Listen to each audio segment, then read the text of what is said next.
وكنت انا من ضمن اوائل القوات اللي راحت اليمن، ونزلنا على فكره في حته اسمها الحزم، دلوقتي بقت محافظه.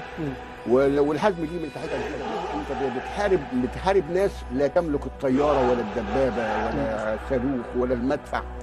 كل اللي فيها ان هم كانوا ناس بدائيين، كانوا شايل البندقيه على كتفه والخنجر قدامه. ويقال انهم كانوا مقاتلين شرسين ايضا بلا شك، وكانوا يجيدوا التنشين.